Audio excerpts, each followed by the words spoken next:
There was a time when the people who stood beside you at the altar were the same people who told you the truth, no matter how much it hurt.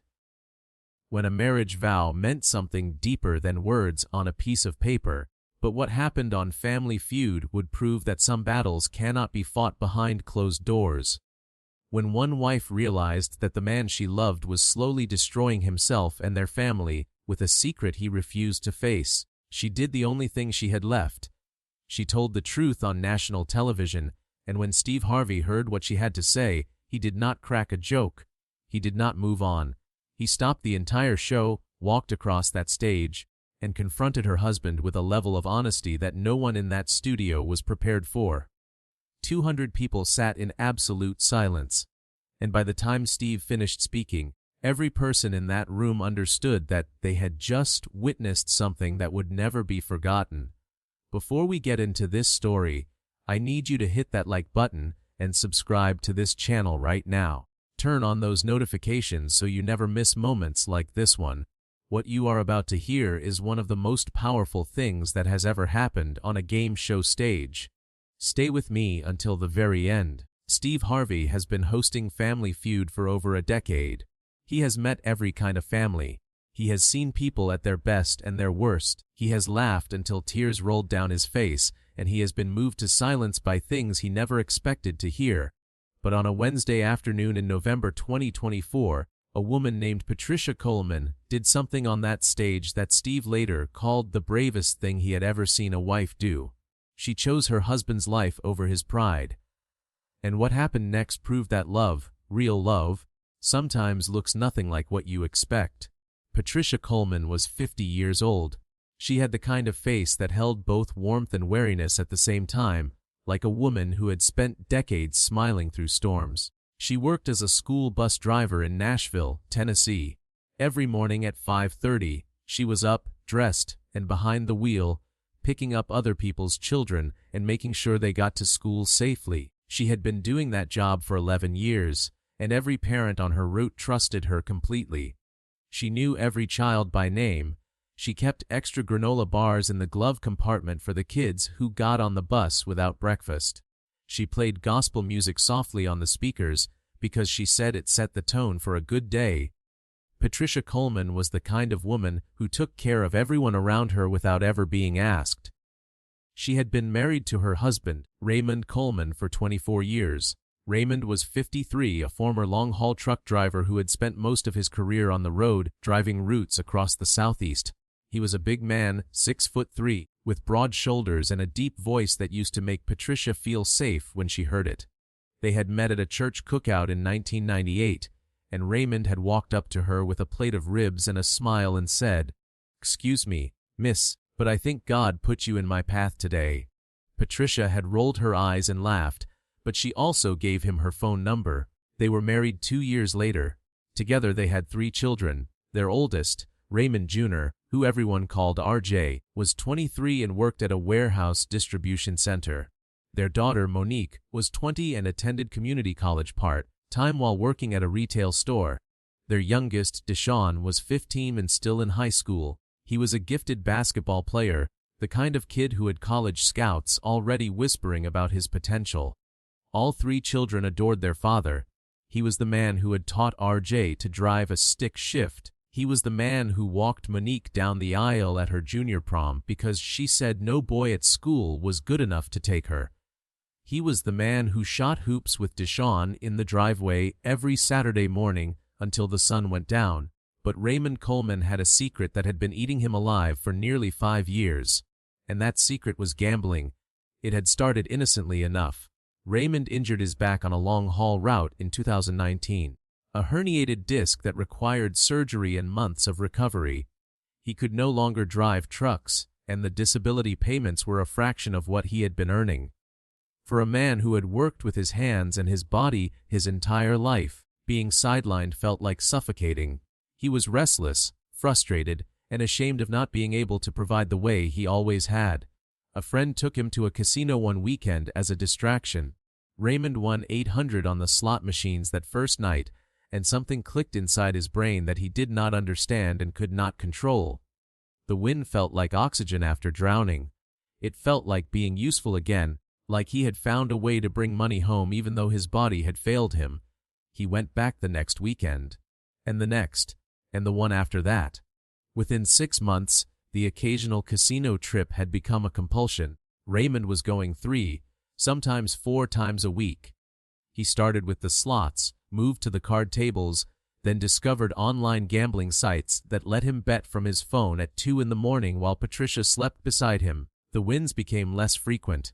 The losses became catastrophic. He took out a personal loan to cover a 15,000 loss. He maxed out 2 credit cards Patricia did not know existed.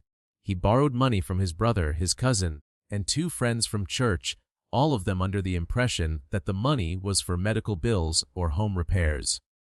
Patricia's mother, Doris, had been married to an alcoholic for 30 years before she finally found the strength to leave. Doris raised Patricia and her 2 brothers on a secretary's salary and pure determination. She taught Patricia one lesson above all others. Baby, addiction is a liar. It tells the person they are fine when they are drowning, and it tells the family they are crazy for seeing what is right in front of their face. If you ever love someone with an addiction, remember this. You cannot save them by keeping their secret. You can only save them by refusing to. Patricia had carried her mother's words her whole life, and for 2 years she had watched them come true in her own home. She noticed that Raymond was always on his phone. She noticed that money disappeared from their checking account without explanation. She noticed that Raymond had stopped going to church, stopped shooting hoops with Deshawn, stopped laughing the way he used to.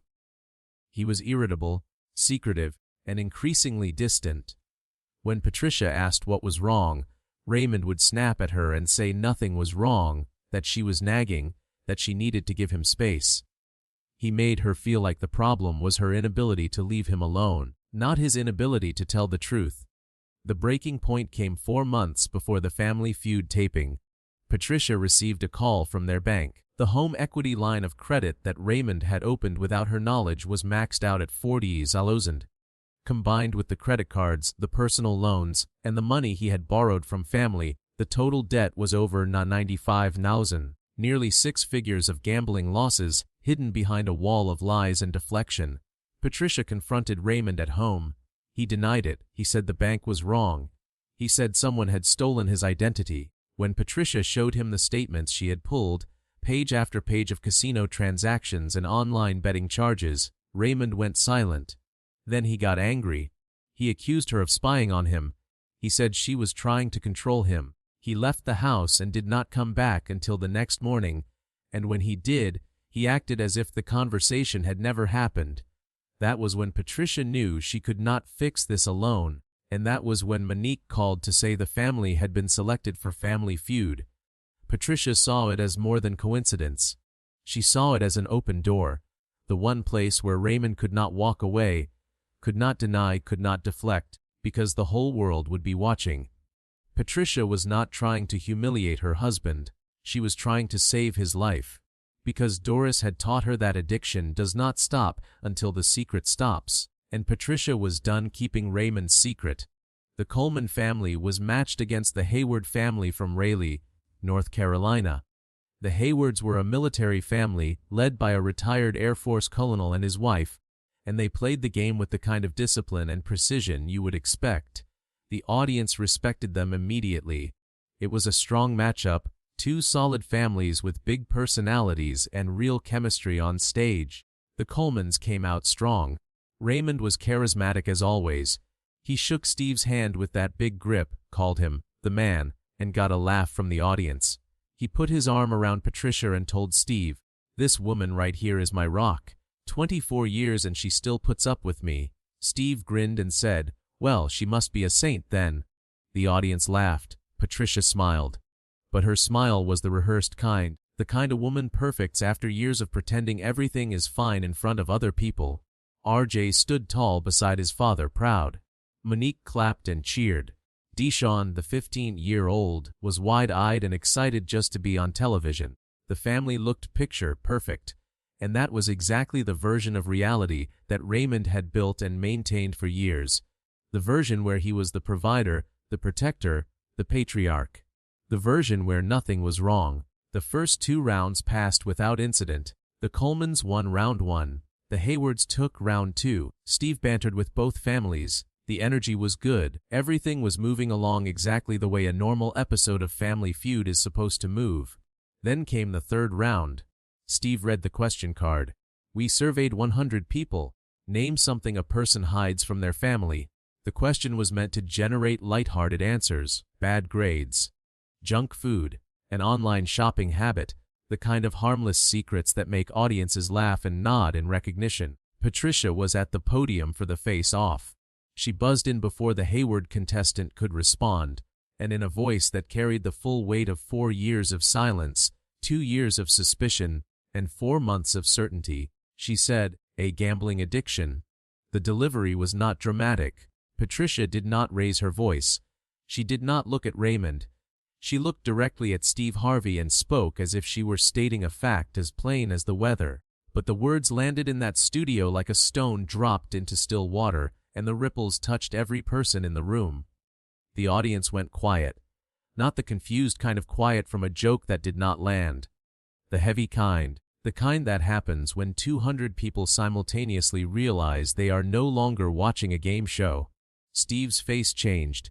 His eyebrows lifted, but not in his signature comedic way. This was the look of a man whose instincts were telling him that something real had just happened. He looked at Patricia. He looked at the family standing behind her. And then, slowly, he looked at Raymond. Raymond's reaction told the entire story in the span of 3 seconds.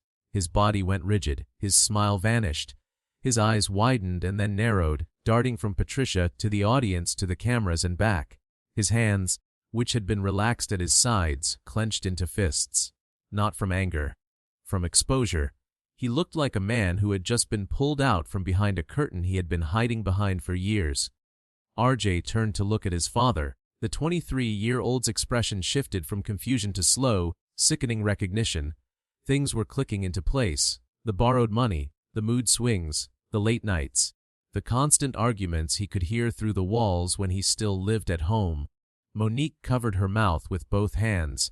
Her eyes filled with tears instantly, not because she was surprised, but because she had suspected something for over a year and had been too afraid to say it out loud.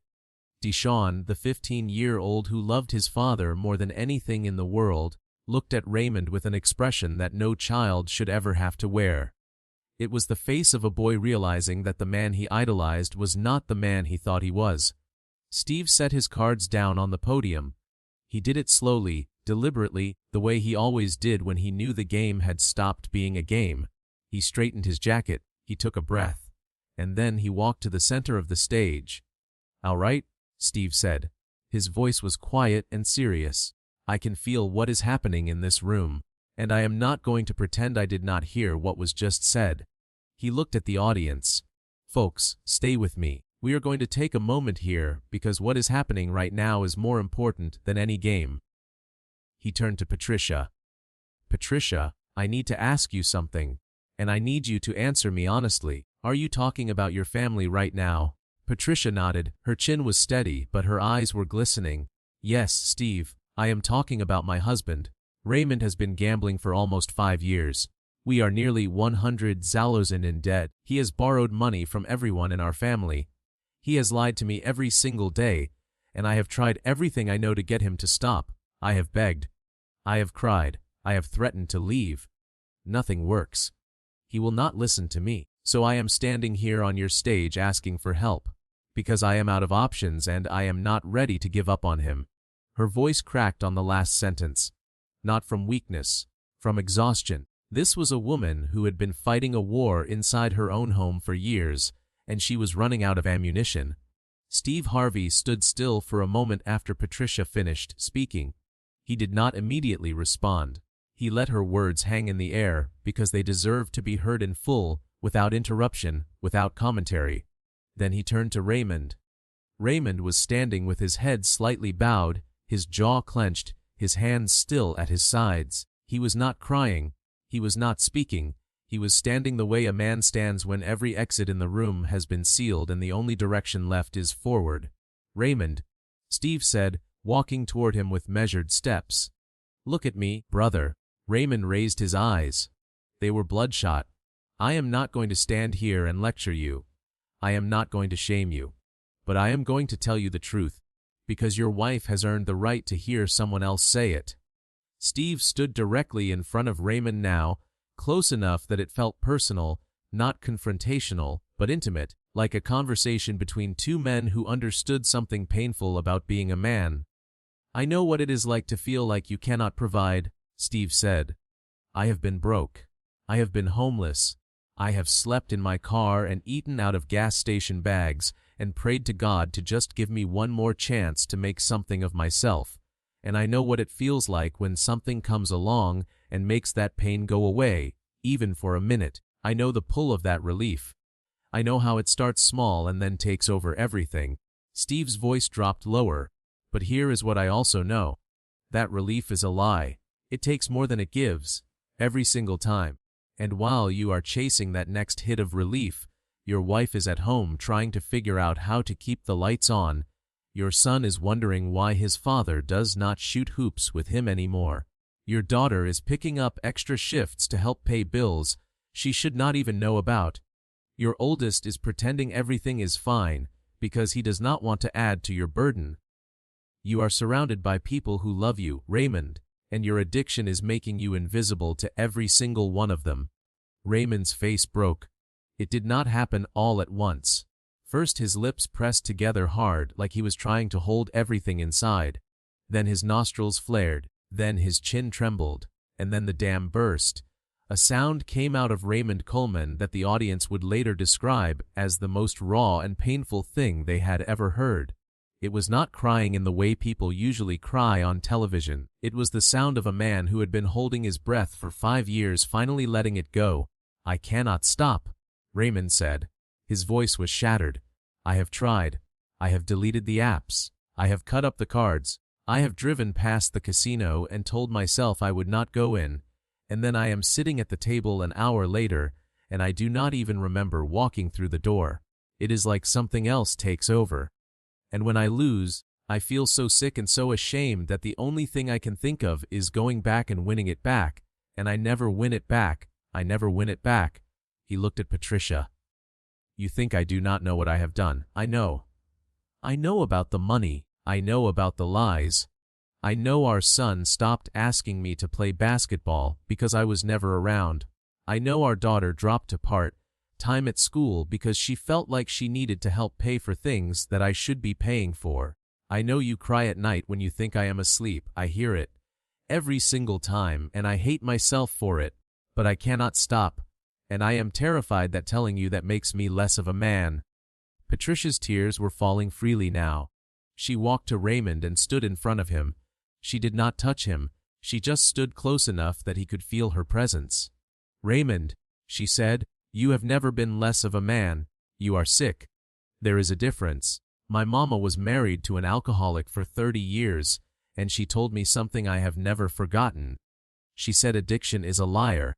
It tells you that you are fine when you are drowning, and it tells the family they are crazy for seeing what is right in front of them. Baby, I see you.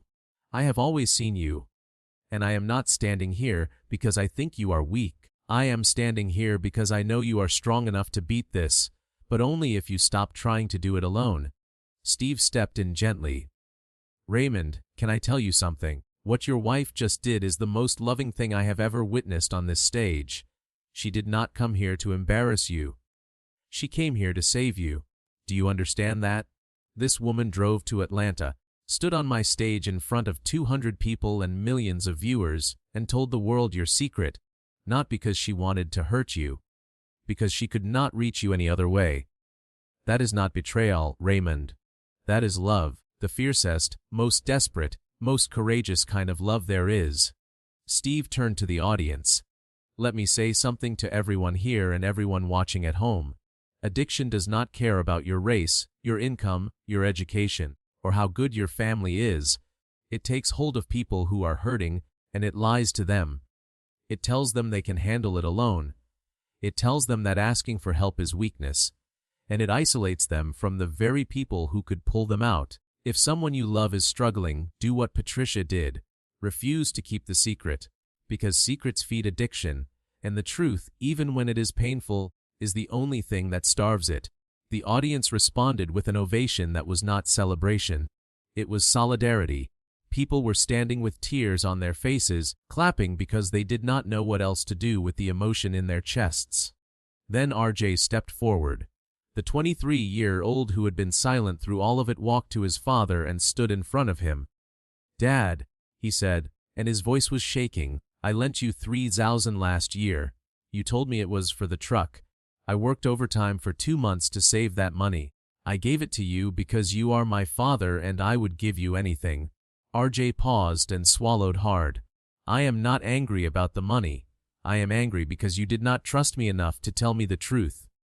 I would have helped you. I would have driven you to get help. I would have sat in the waiting room every single day. But you shut me out. You shut all of us out." Monique was crying too hard to speak, but she walked to her father and put her hand on his arm. She did not need words. The gesture said everything. Deshaun was the last. The 15-year-old boy who had been standing at the edge of the family looked at his father and said, "Dad, I do not care about the money. I just want you to come home. The real you. The one who used to play basketball with me. I miss that person." Raymond pulled his youngest son into his arms and held him so tight that his whole body shook. Then RJ stepped in, then Monique, then Patricia wrapped her arms around all of them. The Coleman family stood in the center of that stage, tangled together, crying, holding on. Steve stood back and let them have the moment. When the noise in the studio finally quieted, Steve wiped his face and said, "Raymond, your family just showed you something that addiction tries to convince you does not exist. They showed you that you are not alone. Not even close. Now it is your turn to show them that you hear them, that you are ready, that you are willing to fight for them the way they just fought for you." After the taping ended, Steve Harvey spent over an hour with the Coleman family backstage. He did not give a speech. He did not offer advice from a podium. He sat in a folding chair next to Raymond and talked to him man to man. He told Raymond about people in his own life who had struggled with addiction, about the counselors and treatment centers that had made the difference, and about the long, unglamorous process of getting better. "It is not a movie," Steve told him. "There is no scene where the music swells and everything is fixed. It is waking up every day and choosing not to go back. And some days that choice is the hardest thing in the world, but you make it anyway, because your family is standing right there waiting for you to come back." Steve personally connected the Coleman family with a gambling addiction specialist, a licensed therapist who had worked with hundreds of families dealing with the same crisis. He also connected Raymond with a men's recovery group in Nashville. Before the family left the studio that day, Raymond made a commitment in front of his wife and children that he would attend his first counseling session within the week. Patricia held his hand when he said it. She did not celebrate. She did not exhale with relief. She simply nodded, because she knew that the promise was just the beginning, and the work would be what mattered. When the episode aired 8 weeks later, the response was immediate and unlike anything the show's producers had experienced. The clip of Patricia's answer at the podium and Steve's confrontation with Raymond was viewed over 30 million times across platforms in the first week alone. But the conversation that erupted was not about the drama of the moment. It was about gambling addiction itself, a condition that affects millions of Americans, but rarely receives the public attention or sympathy that other forms of addiction do. Addiction counselors and psychologists across the country began referencing the Coleman episode in their work. The clip of Raymond saying, "I cannot stop," became a touchstone in treatment discussions because it captured something that clinicians had been trying to explain for years, that gambling addiction is not a moral failing or a lack of discipline. It is a compulsion that rewires the brain's reward system and strips away a person's ability to make rational decisions about risk. Raymond's breakdown, raw and unfiltered on national television, put a human face on a condition that most people either did not understand or did not take seriously. The National Council on Problem Gambling reported a significant increase in calls to their helpline in the weeks following the episode. Counselors at treatment centers noted that new patients were referencing the Family Feud episode as the reason they finally decided to seek help. One therapist in Nashville told a local news outlet that she had received more intake calls in the 2 weeks after the episode aired than she typically received in 3 months. Patricia's words on that stage, "I am not standing here because I think you are weak. I am standing here because I know you are strong enough to beat this," became a rallying phrase for families dealing with addiction. The line was shared hundreds of thousands of times on social media, printed on T-shirts, and referenced in support group meetings. Patricia, who had never sought any kind of public attention, found herself becoming an unexpected advocate for families affected by gambling addiction. She was invited to speak at a regional addiction awareness conference in Atlanta, where she told her story to an audience of 500 counselors, social workers, and family members. She spoke plainly and without notes, the same way she had spoken on that stage. "I am not an expert," she told them. "I am just a wife who loves her husband and refused to watch him destroy himself in silence." Raymond's recovery was not a straight line. He attended counseling 3 times a week for the first 2 months. There were setbacks. 6 weeks into recovery, he relapsed and lost $2,000 on an online betting site in a single night. He confessed to Patricia the next morning instead of hiding it, and she drove him to an emergency session with his therapist. It was the first time in their marriage that Raymond had told the truth about a gambling loss without being confronted first.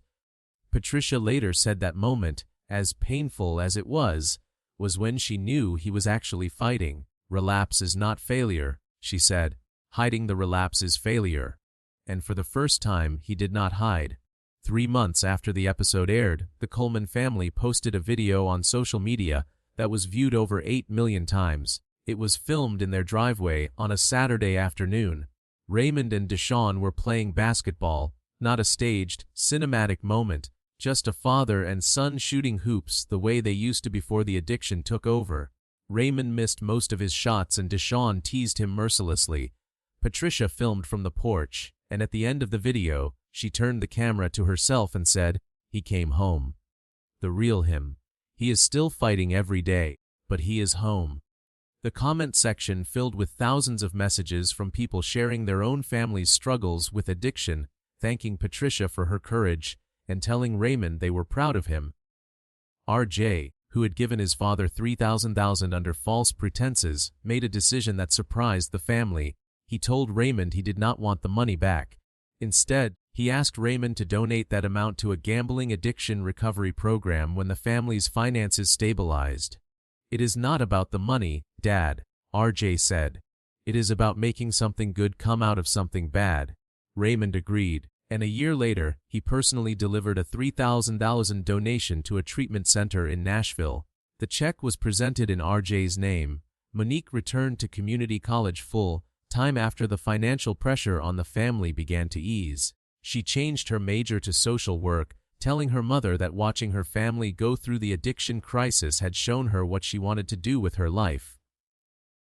"I want to help families like ours," Monique said. "Families that are falling apart behind closed doors because nobody knows how to ask for help."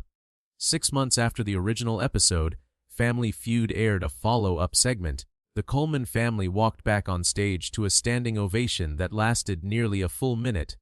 They looked different, not in their clothes or their appearances, but in their proximity. They stood close together with no gaps, no distance, no one performing for the cameras. Steve Harvey greeted them warmly. "How are we doing, Coleman family?" Raymond answered first, and his words carried the weight of everything he had been through. "Steve, I am 147 days clean.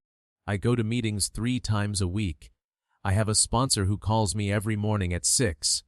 And I have a wife who did the scariest thing anyone has ever done for me. She told the truth when I could not. I am standing here because of her." Patricia spoke next. "My mother told me that you cannot save someone by keeping their secret. You can only save them by refusing to. I refused. And it was the hardest thing I have ever done."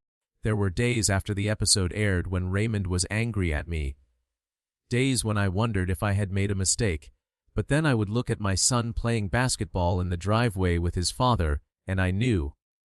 The truth is never the mistake. The silence was. Steve asked Deshawn how things were at home. The teenager, now 16, grinned and said, "Dad is back. He is at every game. He is in the driveway every Saturday, and he is terrible at basketball, but I do not care. He is there." The audience laughed through their tears. Steve Harvey looked at the family and then addressed the cameras. "I have been doing this show for a long time. I have given away hundreds of thousands of dollars, but the most important thing I have ever done on this stage is stand between a husband and wife and tell the truth. Money changes your bank account. Truth changes your life. The Coleman family is living proof of that," he continued. "And to everyone watching who is dealing with addiction in their family, whether it is gambling, alcohol, drugs, or anything else, hear me when I say this. You are not alone. And the person you love who is struggling, they are not a bad person. They are a sick person. And sick people need help, not silence. If the only thing you take from this episode is the courage to speak up, then everything that happened on this stage was worth it." Doris, Patricia's mother, watched the follow-up from her living room in Nashville. She called Patricia that evening and said, "I spent 30 years keeping your father's secret because I thought that was what a good wife did. I was wrong. You did what I could not do. You loved that man enough to expose him, and he loved you enough to let it save him. That is the marriage I always wanted for you, baby. Not a perfect one. A real one." The Coleman family's story continued to ripple outward long after the cameras stopped rolling. Raymond began volunteering at the treatment center where he received his own care, sharing his story with men who were in the early days of their recovery. He told them the same thing every time. "The moment my wife said those words on that stage, I thought my life was over. I thought she had destroyed me, but she had actually given me the first real chance at living I had in 5 years. The worst moment of my life turned out to be the best, because it was the first honest one." Patricia and Raymond started a support group at their church called No More Silence.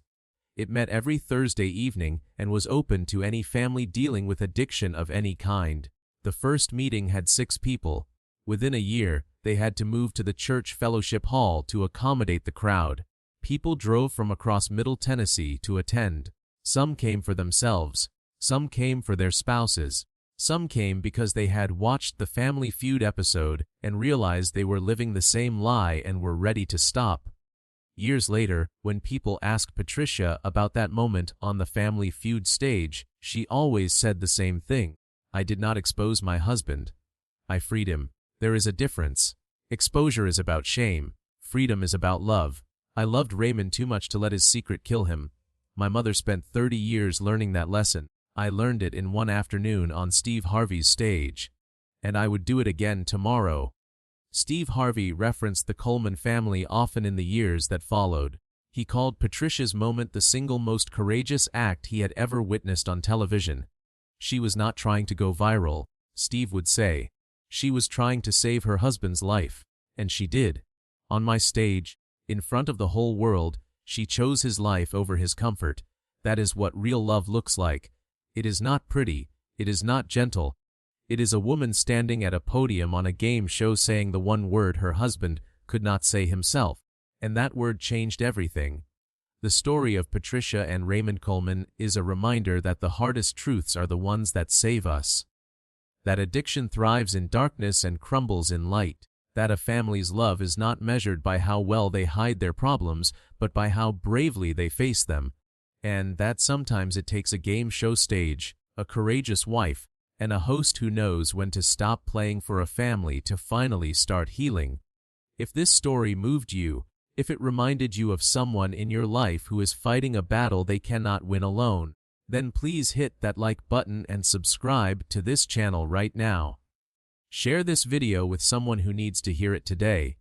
And if you or someone you love is struggling with addiction, please reach out for help. You do not have to carry this alone. No more silence. We will see you in the next one.